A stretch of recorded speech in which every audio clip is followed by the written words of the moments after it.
Buenos días, profesor. En esta ocasión vamos a proceder con la presentación de nuestro proyecto de experiencias formativas, el cual tiene por título el desarrollo de un cierre centralizado inalámbrico. Los integrantes del grupo serán los alumnos Luarte Pariachi Fernando Sebastián y el alumno Peña Guamán Beñi Jesús André. Vamos a proceder con la justificación de nuestro proyecto, el cual ha sido resumido en 5 preguntas, los cuales son: ¿qué es lo que haremos? ¿Para qué lo haremos? ¿Por qué lo haremos? ¿Cómo lo haremos? ¿Y cuáles serán nuestros objetivos a lo largo de este proyecto? En primer lugar, ¿qué es lo que haremos? Realizaremos un prototipo de un cierre centralizado inalámbrico. ¿Para qué lo haremos? Lo haremos para ofrecer un medio de seguridad más al conductor contemporáneo. ¿Por qué lo haremos? Lo haremos debido al aumento de robos vehiculares en el Perú. ¿Y cómo lo haremos? Para desarrollar tal proyecto, vamos a tener que realizar cuatro pasos previos, los cuales van a ser el desarrollo de un esquema eléctrico, la construcción de un código fuente, la realización de un presupuesto de los componentes y realizar el prototipo. ¿Cuáles serán nuestros objetivos? El objetivo principal del proyecto es realizar un mecanismo de seguridad funcional para nuestro vehículo.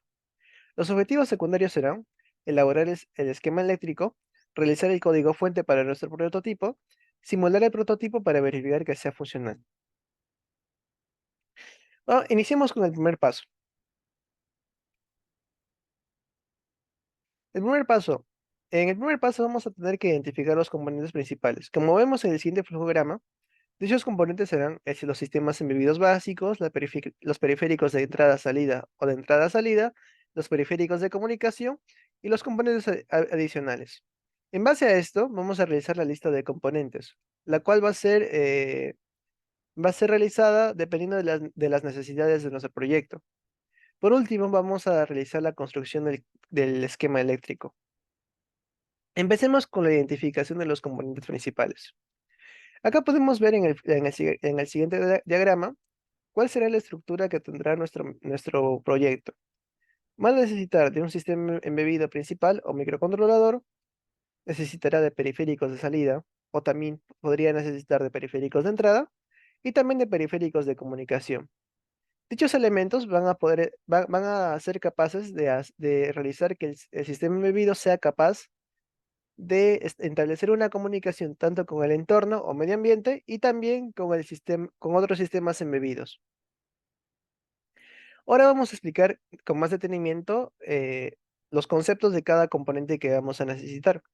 Los sistemas embebidos básicos están compuestos por 3 elementos principales: la memoria, la unidad de control básico y el módulo de entrada y salidas. Eh, en primer lugar, hemos escogido a un microcontrolador como nuestro sistema embebido básico, ya que este hardware cumple con 3 características necesarias que van a necesitar nuestro proyecto para que sea considerado un proceso realizado de forma correcta.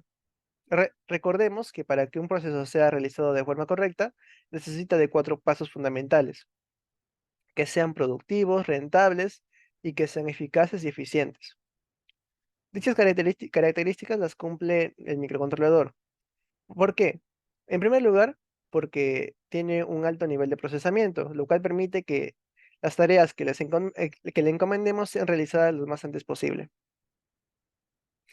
En segundo lugar, utiliza un lenguaje ensamblador o de alto nivel, el cual permite al sistema embebido ser un sistema modificable o también mejorable. El tercer punto es que es económico y de fácil acceso al público. En segundo lugar, tenemos los periféricos de entrada, salida y de entrada a salida. Como vemos en el gráfico, podemos ver cómo es que cada periférico, cada tipo de periférico tiene un comportamiento diferente en relación a la comunicación que establece el sistema embebido y al medio ambiente. Podemos ver que el periférico de entrada eh, permite la recepción de señales del medio ambiente y las envía hacia el sistema embebido. Podemos ver en el siguiente gráfico cómo el periférico de salida se encarga de proyectar dichas señales procesadas del sistema embebido hacia el medio ambiente mediante algún tipo de fuerza o energía. Los periféricos de entrada-salida se encargan de desarrollar los dos procesos a la vez. Pueden emitir o recepcionar señales entre estos dos componentes. Para nuestro proyecto vamos a necesitar un periférico de salida, ya que es necesario que el prototipo pueda realizar la acción de abrir o ejercer una fuerza mecánica para poder abrir las puertas de nuestro vehículo. En tercer lugar, tenemos a los periféricos de comunicación. Estos periféricos son capaces o le permiten al sistema embebido tener la capacidad de establecer una comunicación entre otros sistemas embebidos y el mismo sistema embebido. Este periférico permite tanto la emisión o la recepción de señales entre estos dos componentes. Y el módulo que hemos seleccionado para nuestro prototipo es el módulo de comunicación inalámbrica mediante Bluetooth, debido a que cumple con dos características esenciales, las cuales son que es fácil de usar y también que es de fácil acceso hacia el público. Los componentes adicionales que hemos seleccionado deben proteger el circuito de posibles sobrecargas o cambios de polaridad. Entre estos componentes están los diodos y condensadores. Ahora, en base a estas necesidades que hemos establecido, vamos a proceder en la realización de la tabla de componentes o la lista de componentes, las cuales son la lista, como microcontrolador o sistema de video hemos seleccionado el Arduino Mega 2560. Como periférico de comunicación hemos seleccionado el módulo HM10. Como periférico de salida hemos seleccionado al módulo de relés optocopladores de 8 unidades, que en compañía de los pestillos eléctricos se van a encargar de abrir o cerrar las puertas. Como un acumulador, hemos seleccionado también o tomado en cuenta una batería de 9 voltios, el cual se va a encargar de energizar nuestro microcontrolador. Y como componentes adicionales o de seguridad, hemos seleccionado a los condensadores de 100 nanofaradios y los diodos a los diodos rectificadores 4007. Una vez identificados los componentes que vamos a necesitar, vamos a establecer la construcción de nuestro esquema eléctrico. Podemos ver cómo son las líneas de alimentación o también de comunicación entre nuestro módulo HM10 y el microcontrolador, y también la alimentación que le proporciona el módulo microcontrolador hacia el módulo de relés. Y también podemos ver las señales que le envía el microcontrolador hacia el periférico de salida. Podemos ver cómo es la disposición también de nuestros componentes adicionales, el cual están perfectamente posicionados para que puedan reducir los picos de posibles sobrecargas que puedan generar los bobinados de nuestros actuadores, y también de posibles cambios de polaridades. También los protegen los diodos rectificadores. Ahora vamos con el segundo paso para la elaboración de nuestro proyecto, es la construcción del código fuente. En el siguiente flujograma podemos ver qué es lo que necesitamos para elaborar o procesar o realizar dicho paso. En primer lugar, vamos a tener que establecer los criterios del código fuente. Después vamos a elaborar el código fuente en base a los criterios que hemos seleccionado. Y por último, vamos a compilar el código fuente. En primer lugar, vamos a establecer los criterios del código fuente. Tenemos que reservar un byte y declararlo con un carácter de nuestra preferencia. Y le daremos un valor de 0. ¿Por qué hacemos esto? Porque el valor de 0 permitirá al byte declarado cambiar de valor en cuanto un medio externo se le instruye así. En este caso, nuestro teléfono va a enviarle una información o un dato hacia nuestro microcontrolador, y el dato va a ser el nuevo valor que va a adquirir nuestro carácter o nuestro byte reservado. Como segundo criterio, establecemos los pines digitales como una salida, los cuales se van a encargar de enviar señales hacia nuestro módulo o periférico de salida. Los pines digitales deben iniciar con uno lógico y después con un nivel bajo para activar los relés. Después habilitamos el puerto serial predeterminado y habilitamos uno más, el cual va a ser el puerto serial que va a entablar la comunicación con el periférico de comunicación Bluetooth. Después, en el void loop, vamos a iniciar el puerto serial. El puerto serial debe ser capaz de leer la información que le llega del celular al módulo Bluetooth. Y después el puerto serial debe ser capaz de cambiar el valor del byte declarado eh, de la información que llega del celular hacia el módulo Bluetooth. Para poner un ejemplo, si si el celular, por ejemplo, le envía un valor de 3, ese valor de 3 va a cambiar el valor de 0 que tenía nuestro byte reservado. Y eso lo va a realizar nuestro puerto serial. Y por último paso, vamos a tener que declarar el comportamiento del Arduino de acuerdo a la información que le llega al puerto serial. Acá podemos ver cómo es la estructura de nuestro código fuente. En primer lugar, en la primera parte de nuestro código podemos ver que hemos incluido la librería Software Serial, la cual nos permite habilitar un puerto más de comunicación, puerto serial más. Acá vemos cómo hemos reservado y declarado un byte y le hemos llamado datax y le hemos puesto el valor de 0. Hemos establecido los pines digitales como salidas, le hemos puesto como para que empiece con un 1 lógico y tenga un valor bajo. Y hemos habilitado dos puertos seriales. En el void loop hemos puesto un evento serial, el cual dice que si el puerto serial está habilitado, la lectura o la información que le llega al puerto serial va a ser igual al datax. O sea, el nuevo valor que ingresa al puerto serial va a ser el nuevo valor que va a adquirir el byte datax. Y en base a eso se va a activar el void compara. El void compara es un listado o relación de comportamientos que va a tener nuestro microcontrolador eh, con respecto a la información que va a enviar nuestro teléfono.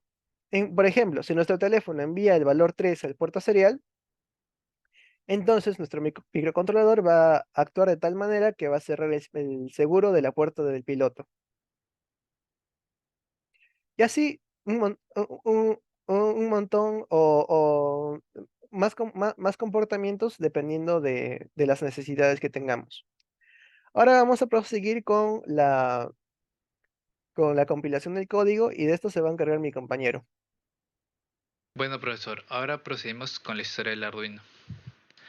El Arduino comenzó a ser creada a principios de la década de 2000 en el Instituto de Diseño e Interacción de Ivrea en Italia por los estudiantes Gianluca Martino, David Melis, David Quartieles, Tom Igoe y Massimo Banzi.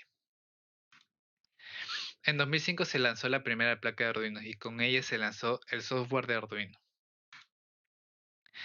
Su interfaz es muy sencilla y el lenguaje de programación es el C++. Y para pasar la programación del software de Arduino a la placa de Arduino se hace mediante un cable de USB. Ahora vamos con sus aplicaciones. La robótica nos permite hacer robots con capacidad de movimiento mediante sensores y actuadores, todo eso programado previamente. La domótica nos permite hacer una casa automatizada. ¿Qué significa? Sin tener que movernos nosotros, podemos controlar las cerraduras, los sistemas de iluminación, electrodomésticos y sistemas de seguridad. La electrónica nos permite hacer proyectos electrónicos como sistema de iluminación, controladores de motores, etc. Wearables es para controlar elementos portátiles como son el Smartband y el reloj inteligente que es el Smartwatch, pero para esto específicamente se usa el Arduino Gemma. Ahora vamos con la compilación del código fuente. El código de fuente que fue creado previamente lo transcribimos al software de Arduino y como podemos ver se compiló correctamente y no presentó ninguna falla. Ahora vamos con la historia del Proteus Professional. El Proteus Professional es un software electrónico que se creó por primera vez en 1998 por la empresa Lab Center Electronics. Y acá podemos ver el logotipo. Sus aplicaciones. Análisis y depuración de circuitos. Con eso nos permite corroborar si el circuito electrónico está sufriendo algún fallo o alguna mala conexión y con ello podemos repararlo. Diseño PCB. Nos permite diseñar y enrutar todo lo necesario para que en su formato y para ello no presentar ni una falla. Diseño de circuitos electrónicos. Nos permite diseñar el circuito electrónico 100% de manera virtual para corroborar cada componente electrónico que estás usando, el voltaje que usarás, el voltaje que llega a cada parte del circuito y su funcionalidad correcta, para luego pasarlo al prototipo real. Simulación de microcontroladores.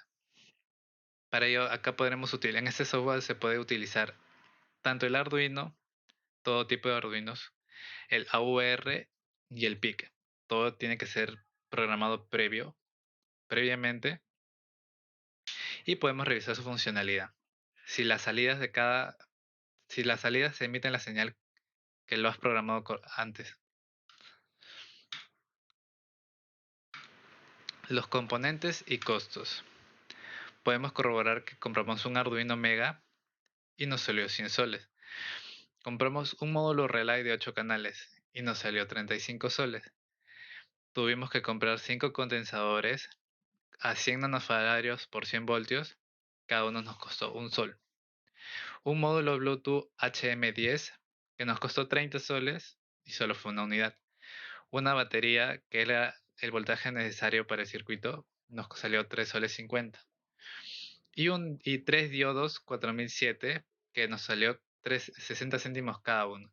Y todo el costo general fue 170 10 céntimos soles. Ahora armado de prueba de prototipo. En esta imagen el código ya fue mandado a la placa del Arduino Mega. Se hizo la correcta conexión de cada cable al componente necesario, a la entrada necesaria, con las señales respectivas necesarias, y todo estaba en su perfecta funcionalidad. No hubo ninguna falla y el prototipo se hizo correctamente. Los resultados. Este análisis de resultados se hace para corroborar si hubo alguna falla al transcurso de realizar este proyecto. Cuando se desarrolló el código fuente, todo el código fuente fue desarrollado correctamente. A la hora de compilarlo en el Arduino IDE, se compiló correctamente y no hubo ni una falla. El armó el prototipo. Se colocó el Arduino Mega a las conexiones necesarias con los condensadores y a la batería, y todo fue correctamente porque se revisó la continuidad. La implementación del código fuente a la placa de Arduino. Mediante el cable USB se pasó el, el código del software ID, del Arduino ID, a la placa de Arduino Mega, y fue desarrollado correctamente. No hubo no hubo ningún percance. La comprobación del prototipo. Se realizó la correcta simulación, dándole el voltaje correcto, y el Arduino funcionaba correctamente mandándole la señal correcta. La conclusión es que todos los resultados se hicieron satisfactoriamente y no presentó ninguna complicación en el transcurso del proyecto. Las conclusiones. Construimos un sistema de seguridad que nos servirá tanto a nosotros como a los usuarios que quisieran adquirirlo. Ampliamos nuestro conocimiento en lo que es la mecatrónica automotriz, tanto también en programación. Tuvimos que investigar el mercado, la situación del país, para corroborar si este proyecto iba a ser rentable acá. Y resultó que en un país con alto índice de robos de autos, este proyecto es muy rentable, ya que así podremos reducir el índice de robos al nivel del país. Este es un proyecto que, comparado con otros, no tiene un costo muy elevado y es muy rentable en cualquier lugar, pero tienes que tener los conocimientos. Y en ningún momento de las pruebas presentamos alguna falla. Todo se hizo correctamente sin ningún percance. Y ahora las recomendaciones técnicas. Como dije anteriormente, los conocimientos previos de los temas de programación electrónica. Siempre corroborar las conexiones, la continuidad de resistencias. Usar el equipo de protección para que no haya riesgos en ningún momento, porque aunque no sea un voltaje alto, puede haber un daño mínimo que también eso se añade al costo de producción. Corroborar siempre el voltaje con el cual trabajas, porque así no te dañas tú y dañas algún componente que luego tenga que ser reemplazado y vaya a ser un costo adicional. Y tienes que realizar varias veces la prueba de prototipo, porque muchas veces sucede que el primer intento funciona todo bien, pero al segundo presenta alguna falla. Es mejor corroborarlo varias veces para que de esa manera, al momento de presentarlo al final, veas que pueda funcionar todo correctamente y no haya ningún percance. Eso es todo, profesor. Muchas gracias por su atención y hasta otra ocasión.